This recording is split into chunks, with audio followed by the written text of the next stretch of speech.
Hi everyone, welcome back to my YouTube channel. तो कैसे हैं आप सब लोग? आई होप आप सब अच्छे होंगे। तो जैसा कि आप जानते हैं कि हमने अपने चैनल पे सीडीपी की सीरीज़ शुरू करी थी फॉर एचटेट एंड सीटेट, दोनों के लिए इम्पोर्टेंट सीरीज़ रहेगी ये। इसमें हम कुछ लर्निंग की थ्योरियाँ कवर कर चुके हैं। आज उसी में हम लेकर आए एक मोस्ट इम्पोर्टेंट थ्योरी हमारी रहेगी, जिसका नाम है टोलमेन का चिन्ह सिद्धांत या Tolman sign learning theory. Important theory रहेगी, यहाँ से क्वेश्चन हमेशा बनता है, तो हमें इसको ध्यान रखना है। तो चलिए स्टार्ट करते हैं। तो सबसे पहला इसमें जो क्वेश्चन बनेगा हमारा, जो टोलमैन की साइन लर्निंग थ्योरी है, उसमें इम्पोर्टेंट चीज़ यही है इसका सिद्धांत। बस यहाँ अभी तक जो क्वेश्चन पूछा गया वो सिद्धांत से ही पूछा गया। ज़्यादातर क्वेश्चन, इसके बहुत सारे अन्य नाम हैं, वहाँ से ही क्वेश्चन पूछा जाता है। तो इसके सारे अन्य नाम हमें याद रखने हैं और किस पे इसने प्रयोग किया था। ऐसे कुछ पॉइंट हैं इसके जो हमें ध्यान रखने हैं, वहीं से इसका क्वेश्चन बनता है। तो चलिए स्टार्ट करते हैं। तो सबसे पहले जो नाम मैंने लिख ही रखा है पहले कि जिन्हें सिद्धांत जो था वह साइन लर्निंग थ्योरी किसने दी थी, तो वो टोलमैन ने दी थी। 1932 में उसने ये जो है सिद्धांत प्रतिपादित किया था। ये भी क्वेश्चन पूछ लिया जाता है कि वो रहने वाला कहाँ का था, निवासी कहाँ का था, तो अमेरिका के रहने वाले थे, अमेरिका का निवासी था।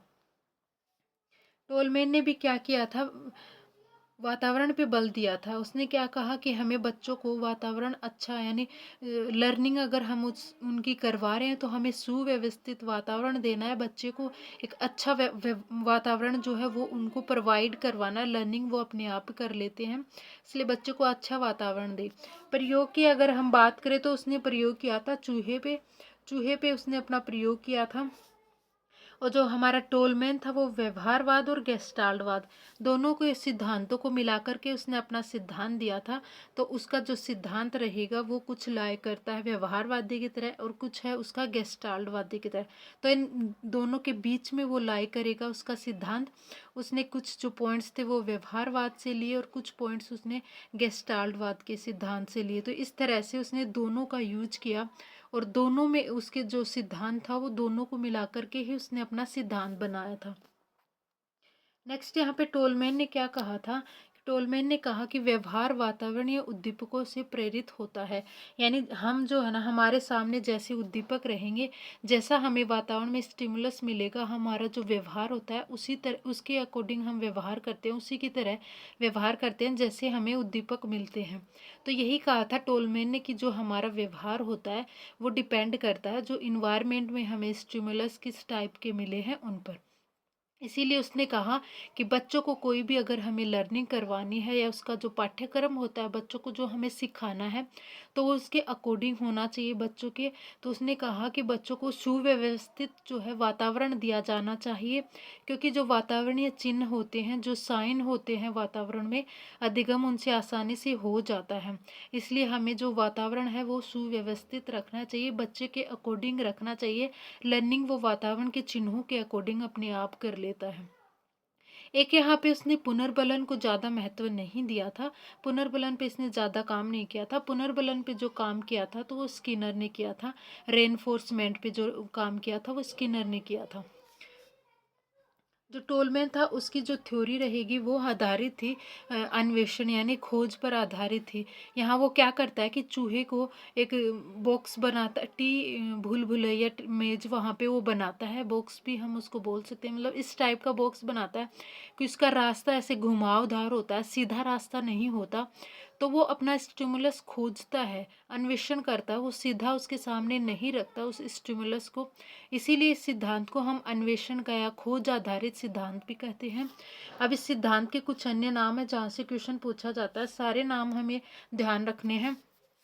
तो पहला रहेगा चिन्ह का सिद्धांत या अव्यक्त अधिगम का सिद्धांत। जो लेटेंट लर्निंग होती है उस पर भी काम किया था टोलमैन ने, यहाँ से भी क्वेश्चन पूछा जाता। जो अव्यक्त सिद्धांत दिया था, अव्यक्त अधिगम का सिद्धांत, तो वो टोलमैन ने दिया था। एक यहाँ पे भूल भुलैया का सिद्धांत हम इसको बोल देते हैं।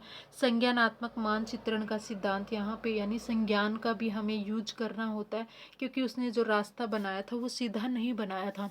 एक यहाँ पे हम इसको प्रतीक अधिगम का सिद्धांत, संकेत व्यवहार का सिद्धांत, सिंबॉलिक लर्निंग का सिद्धांत या सह प्रक्षोलन का सिद्धांत भी हम इसको बोल सकते हैं। तो इस सिद्धांत के बहुत सारे अन्य नाम थे जहाँ से क्वेश्चन पूछा जाता है, हमें ध्यान रखना है।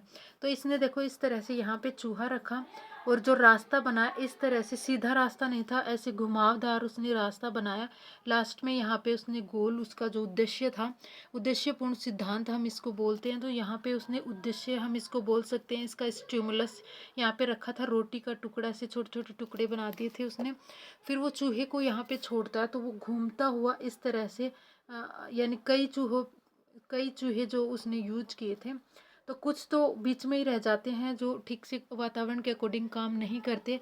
यहाँ पे वो क्या करता है, कुछ साइन यहाँ पे बीच बीच में रास्ते में उनको प्रोवाइड करवाता है, तो वो साइन के अकॉर्डिंग चलता है उस रास्ते में, और कुछ चूहे यहाँ तक पहुँचते हैं, कुछ रास्ते में ही रह जाते हैं। तो इसको उसने क्या नाम दिया था, टी मेज भूल भुलैया। एक यहाँ पे इसकी बुक जो इम्पोर्टेंट रहेगी वो रहे, बुक दी थी इसने जिसका नाम था purposive behaviour in animals and man. ये वाली इसकी बुक है, नाम याद रखेंगे, यहाँ से भी क्वेश्चन पूछा जा सकता है। एक इसने यहाँ पे क्या बोला था कि पुनर्बलन सीखने में नहीं, क्योंकि इसने पुनर्बलन पे ज़्यादा महत्व नहीं दिया था पुनर्बलन को। ये कहा था कि जो पुनर्बलन होता है वो सीखने में नहीं बल्कि सीखी गई जो क्रियाएं होती हैं, जो सीखी गई हमारी चीज़ें होती हैं, उनके निष्पादन में सहायक होता है। तो ये था हमारा टोलमैन का थ्योरी। आई होप आपको समझ में आया होगा। तो इसमें ज़्यादा कुछ हमें याद नहीं करना, इसकी जो नाम है वो हमें याद रखना है, कहाँ का ये रहने वाला था, टोलमैन के बारे में कुछ चीज़ें याद रखनी है, और इसके अन्य नाम किस पे इसने प्रयोग किया था। 3-4 चीज़ें हैं जो हमें याद रखनी है, यही से क्वेश्चन पूछा जाता है। ये इंपॉर्टेंट यहाँ पे काम के पॉइंट है हमारे। आज की वीडियो में इतना ही, मिलते हैं नेक्स्ट वीडियो में। आई होप आपको वीडियो पसंद आएगा। अगर वीडियो पसंद आया तो वीडियो को लाइक शेयर सब्सक्राइब जरूर करें। Thanks for watching my video.